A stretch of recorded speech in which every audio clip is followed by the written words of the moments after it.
दोस्तों, संसद का मानसून सत्र जारी है और इस वक्त सबसे ज्यादा चर्चा हो रही है एक ऐसे कानून की जिसका सीधा संबंध विदेशी फंडिंग से है। नाम है एफसीआरए संशोधन विधेयक। एफसीआरए यानी foreign contribution regulation act, Hindi में इसे विदेशी अंशदान विनियम अधिनियम कहा जाता है। आमतौर पर संसद में डिलिमिटेशन यानी परिसीमन को लेकर बड़ी बहस की उम्मीद की जा रही थी। माना जा रहा था कि सरकार का अगला बड़ा कदम इसी दिशा में होगा, लेकिन अचानक एफसीआरए संशोधन विधेयक ने पूरी राजनीतिक चर्चा का रुख बदल दिया। अब सवाल सिर्फ इतना नहीं है कि एफसीआरए में क्या बदलाव किए जा रहे हैं, सवाल यह भी है कि सरकार इस वक्त इस बिल को लेकर इतनी सक्रिय क्यों दिखाई दे रही है। क्योंकि तकनीकी तौर पर देखें तो सरकार के पास इस बिल को पास कराने के लिए पर्याप्त संख्या मौजूद है। एफसीआरए एक सामान्य विधेयक है, इसलिए इसे पारित कराने के लिए साधारण बहुमत की जरूरत है और एनडीए के पास यह संख्या मौजूद है। फिर सरकार जल्दबाजी क्यों कर रही है? क्या सरकार विपक्ष और दूसरे राजनीतिक दलों के साथ सहमति बनाने की कोशिश कर रही है, या फिर इसके पीछे डिलिमिटेशन का बहुत बड़ा राजनीतिक गणित छिपा हुआ है? क्योंकि जिन दलों की जरूरत सरकार को डिलिमिटेशन जैसे बड़े संविधान संशोधन के लिए पड़ सकती है, उनमें से कई दल एफसीआरए संशोधन के मौजूदा प्रावधानों पर सवाल उठा रहे हैं। तो आखिर एफसीआरए है क्या? सरकार इसमें क्या बदलाव चाहती है? सबसे बड़ा विवाद किस प्रावधान को लेकर है? चर्च और एनजीओ संगठन इसका विरोध क्यों कर रहे हैं?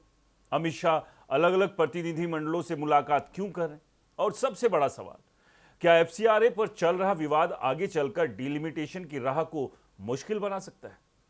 नमस्कार, मैं राज के वर्मा और आप देख रहे हैं राष्ट्र टीवी का special segment behind the news. दोस्तों, सबसे पहले एफसीआरए को समझना जरूरी है। एफसीआरए यानी फॉरेन कंट्रीब्यूशन रेगुलेशन एक्ट, ये वो कानून है जो भारत में विदेशी चंदे और विदेशी आर्थिक मदद को नियंत्रित करता है। मान लीजिए भारत में कोई एनजीओ, कोई ट्रस्ट है, कोई धार्मिक संस्था है, कोई स्कूल, कॉलेज, अस्पताल या रिसर्च ऑर्गेनाइजेशन है। अगर इनमें से कोई संस्था विदेश से आर्थिक सहायता लेना चाहती है तो वो सीधे किसी विदेशी सोर्स से पैसा नहीं ले सकती। इसके लिए उसे गृह मंत्रालय से एफसीआरए रजिस्ट्रेशन लेना पड़ता है। यानी विदेशी फंड लेना अपने आप में गैर कानूनी नहीं है, लेकिन सरकार चाहती है कि विदेश से आने वाले हर पैसे का हिसाब स्पष्ट हो। पैसा कहां से आया, किस संस्था ने भेजा, कितना पैसा आया, किस उद्देश्य से आया और आखिरकार उस पैसे को खर्च कहां किया गया। सरकार की दलील है कि विदेशी धन अगर बिना पर्याप्त निगरानी के देश में आने लगे तो उसका इस्तेमाल सिर्फ सामाजिक सेवा के लिए ही नहीं, बल्कि राजनीतिक, धर्म, सामाजिक माहौल या राष्ट्रीय सुरक्षा को प्रभावित करने के लिए भी किया जा सकता है। यही वजह है कि दुनिया के ज्यादातर देश विदेशी फंडिंग को लेकर किसी ना किसी तरह की निगरानी व्यवस्था रखते हैं। भारत में भी एफसीआरए की मूल सोच इसी सुरक्षा और पारदर्शिता से जुड़ी हुई है। अब जरा इसके इतिहास पर नजर डालते हैं। साल 1976 में जब देश में इमरजेंसी का दौर था, उस समय इंदिरा गांधी सरकार एफसीआरए लेकर आई थी। उस वक्त सरकार की चिंता यह थी कि विदेशी ताकतें भारत में काम करने वाले संगठनों को आर्थिक मदद देकर देश के आंतरिक मामलों को प्रभावित कर सकती है। इसलिए विदेशी फंडिंग पर निगरानी रखने की व्यवस्था बनाई गई।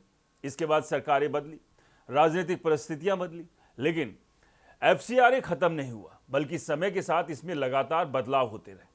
साल 2010 में मनमोहन सिंह सरकार नया एफसीआरए कानून लेकर आई। इसमें विदेशी चंदा लेने, उसका इस्तेमाल करने, उसका रिकॉर्ड रखने और नियमों के उल्लंघन पर कार्रवाई की प्रक्रिया को ज्यादा स्पष्ट किया गया। इसके बाद 2020 में नरेंद्र मोदी सरकार ने एफसीआरए में कई महत्वपूर्ण बदलाव किए। इन बदलावों में सबसे ज्यादा चर्चा 3 चीजों की हुई। पहला बदलाव प्रशासनिक खर्च को लेकर था। पहले किसी संस्था को विदेशी चंदे का 50% तक हिस्सा प्रशासनिक खर्चों पर इस्तेमाल करने की अनुमति थी, यानी कर्मचारियों की सैलरी, ऑफिस का खर्च, यात्रा, बिजली, पानी और दूसरी व्यवस्थाएं। लेकिन 2020 के संशोधन के बाद यह सीमा घटाकर 20% कर दी गई। सरकार का तर्क था कि विदेश से आया पैसा जिस उद्देश्य के लिए दिया गया है, उसका अधिकतम हिस्सा उसी काम में इस्तेमाल होना चाहिए। दूसरा बड़ा बदलाव बैंक अकाउंट को लेकर किया गया। नए नियमों के तहत विदेशी चंदा प्राप्त करने के लिए दिल्ली स्थित स्टेट बैंक ऑफ इंडिया की निर्धारित शाखा में एफसीआरए अकाउंट की व्यवस्था की गई। सरकार का कहना था कि इससे विदेशी फंडिंग के लेन देन पर निगरानी रखना आसान होगा। तीसरा और बेहद महत्वपूर्ण बदलाव था सब ग्रांट से जुड़ा हुआ। पहले बड़ी संस्थाएं विदेशी चंदे का कुछ हिस्सा छोटी संस्थाओं को दे सकती थी, जिससे छोटे एनजीओ भी ग्रामीण और दूर दराज के इलाकों में काम कर पाते थे। लेकिन 2020 के बदलाव के बाद इस व्यवस्था पर रोक लगा दी। सरकार की दलील थी कि पैसा जितने ज्यादा स्रोतों से होकर गुजरता है, उसकी निगरानी भी उतनी ही मुश्किल हो जाती है। वहीं सामाजिक संगठनों का कहना था कि इस बदलाव से छोटे शहरों और गांवों में काम करने वाली छोटी संस्थाओं पर बड़ा असर पड़ा। यानी अगर पिछले 5 दशकों को देखें तो एक बात साफ नजर आती है, एफसीआरए को समय के साथ लगातार मजबूत किया गया है, चाहे सत्ता में कांग्रेस रही हो या बीजेपी। दोनों सरकारों ने अलग अलग समय पर विदेशी फंडिंग को लेकर नियम सख्त किए। अब सवाल यह है कि जब 2020 में बड़े बदलाव किए जा चुके हैं, तो फिर 2026 में एक और संशोधन की जरूरत क्यों महसूस हुई?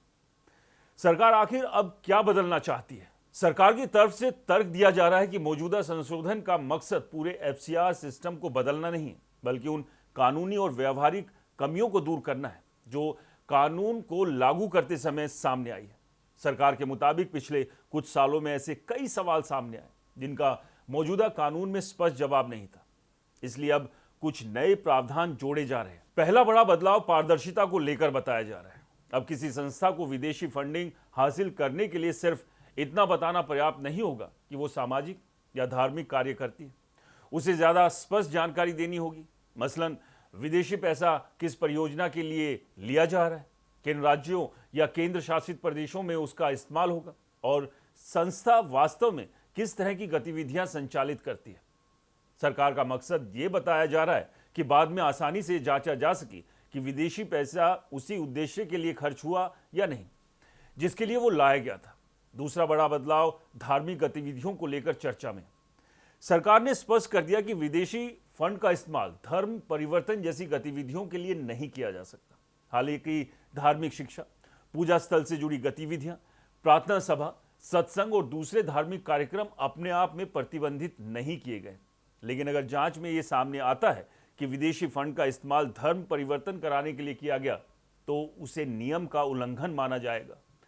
लेकिन असली विवाद तीसरे प्रावधान को लेकर है, और यही वो मुद्दा है जिसने सरकार और चर्च संगठनों के बीच बातचीत को तेज कर दिया। इसे एक उदाहरण से समझिए। मान लीजिए किसी संस्था ने पिछले 20 या 25 सालों में विदेशी चंदे की मदद से कोई स्कूल बनाया, अस्पताल बनाया, छात्रावास बनाया या समाज सेवा से जुड़ा कोई बड़ा केंद्र तैयार किया।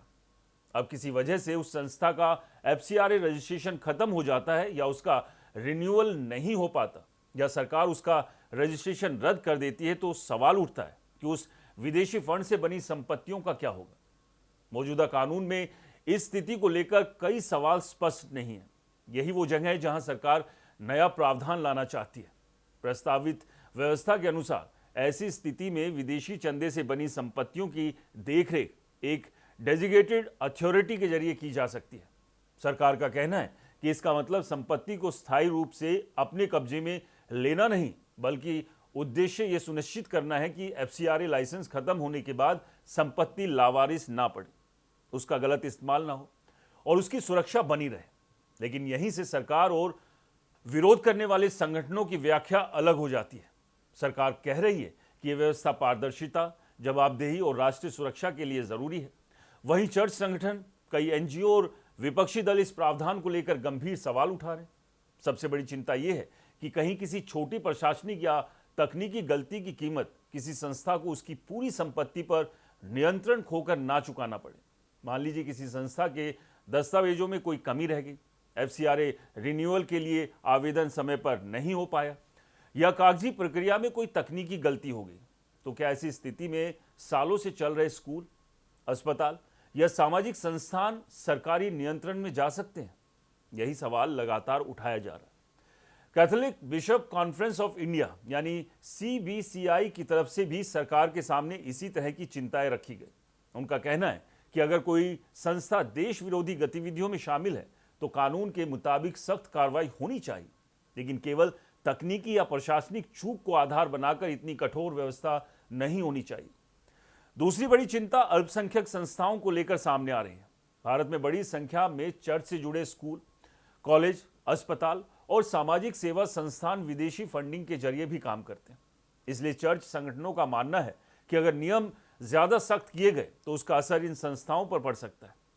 ऑल इंडिया क्रिश्चियन काउंसिल समेत कई ईसाई संगठनों ने भी इस मुद्दे पर अपनी चिंताएं जाहिर की। उनका तर्क है कि कुछ गलत मामलों के आधार पर पूरे सामाजिक क्षेत्र को शक की नजर से नहीं देखा जाना चाहिए। विपक्ष की ओर से भी एक और सवाल उठाया जा रहा है। विपक्ष का दावा है कि 2020 के बाद बड़ी संख्या में संस्थाओं के एफसीआरए रजिस्ट्रेशन रद्द हुए और विदेशी फंडिंग में कमी आई। ऐसे में अगर नियमों को और कठोर किया गया तो शिक्षा, स्वास्थ्य और समाज सेवा से जुड़े संस्थानों के काम पर असर पड़ सकता है। यही कारण है कि सरकार सिर्फ संसद के अंदर बहस का इंतजार नहीं कर रही, संसद के बाहर भी बातचीत का दौर जारी है। गृह मंत्री अमित शाह ने चर्च से जुड़े कई प्रतिनिधि मंडलों से बातचीत की। Catholic bishop conference of India के प्रतिनिधियों के साथ बैठक हुई। मिजोरम के मुख्यमंत्री ने भी अमित शाह से मुलाकात कर अपनी चिंताएं रखी। इसके अलावा चर्च के वरिष्ठ बिशप और दूसरे प्रतिनिधि मंडल भी सरकार के साथ बातचीत कर रहे हैं। सरकार की कोशिश साफ दिखाई देती है, संसद में बहस शुरू होने से पहले ज्यादा से ज्यादा सहमति बनाने की कोशिश। लेकिन यहां एक और सवाल बेहद महत्वपूर्ण है, क्या नया कानून उन पुराने मामलों पर भी लागू होगा जिनमें किसी संस्था का एफसीआरए लाइसेंस पहले ही खत्म हो चुका है? गृह मंत्री अमित शाह की तरफ से यह स्पष्ट किया जा चुका है कि प्रस्तावित संशोधन रेट्रोस्पेक्टिव यानी पिछली तारीख से लागू नहीं होगा, यानी सरकार के मुताबिक नए प्रावधान भविष्य की परिस्थितियों पर लागू होंगे। अब तक की कहानी कानून से जुड़ी हुई थी, लेकिन असली राजनीतिक गणित यहीं से शुरू होता है, क्योंकि सरकार के सामने सिर्फ एफसीआरए को संसद से पास कराने की चुनौती नहीं, उसके सामने इससे कहीं बड़ा मुद्दा है, डिलिमिटेशन यानी परिसीमन। और यही वो बिंदु है जहां एफसीआरए और डिलिमिटेशन की राजनीति एक दूसरे से जुड़ती दिखाई देती है। एफसीआरए एक सामान्य विधेयक है, इसे पास कराने के लिए साधारण बहुमत काफी है और सरकार के पास ये संख्या मौजूद है। लेकिन डिलिमिटेशन से जुड़ा संविधान संशोधन एक अलग मामला है। संविधान संशोधन के लिए 2/3 बहुमत की जरूरत होती है, यानी सरकार को सिर्फ अपने गठबंधन के सांसदों पर निर्भर रहना मुश्किल हो सकता है। उसे विपक्ष या एनडीए से बाहर मौजूद कुछ राजनीतिक दलों का समर्थन भी चाहिए हो सकता है। और समस्या यही है कि जिन दलों से सरकार डिलिमिटेशन जैसे बड़े मुद्दे पर समर्थन चाहती है, उनमें से कई एफसीआरए संशोधन के मौजूदा स्वरूप को लेकर आपत्ति जता रहे हैं। डीएमके, शरद पवार गुट की एनसीपी, वाईएसआर कांग्रेस और दूसरे दलों की ओर से अलग अलग सवाल उठाए जा रहे हैं।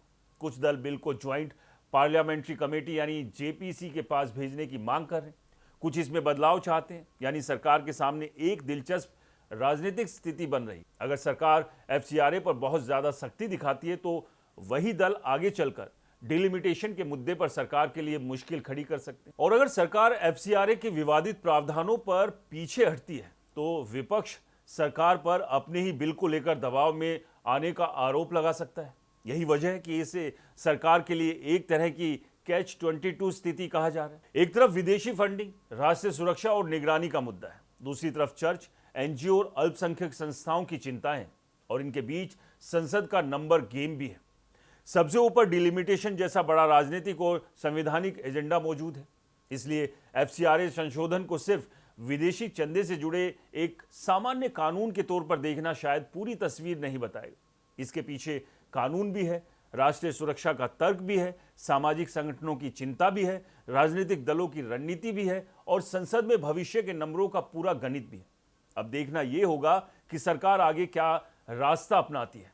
क्या बातचीत के जरिए सहमति बनाने की कोशिश होती है? क्या विवादित प्रावधानों में बदलाव किया जाता है? क्या बिल को जेपीसी के पास भेजने पर विचार होता है, या फिर सरकार मौजूदा स्वरूप में ही इसे संसद में पारित कराने की कोशिश करती है? क्योंकि एफसीआरए पर लिया गया फैसला सिर्फ विदेशी फंडिंग के नियमों पर सीमित नहीं रहेगा। इसका असर आने वाले दिनों में संसद की राजनीति, विपक्ष के साथ सरकार के रिश्तों और डिलिमिटेशन जैसे बड़े मुद्दों पर भी दिखाई दे सकता है। यानी सवाल सिर्फ ये नहीं है कि एफसीआरए में क्या बदलेगा, बड़ा सवाल ये है कि इस बदलाव के पीछे चल रहा राजनीतिक गणित आखिर किस दिशा में जाता है। आपको क्या लगता है, सरकार एफसीआरए पर समझौता करेगी या फिर अपने मौजूदा रुख पर कायम रहेगी? और क्या इसका असर डिलिमिटेशन के पूरे समीकरण पर पड़ सकता है? अपनी राय कमेंट बॉक्स में जरूर बताइएगा। नमस्कार।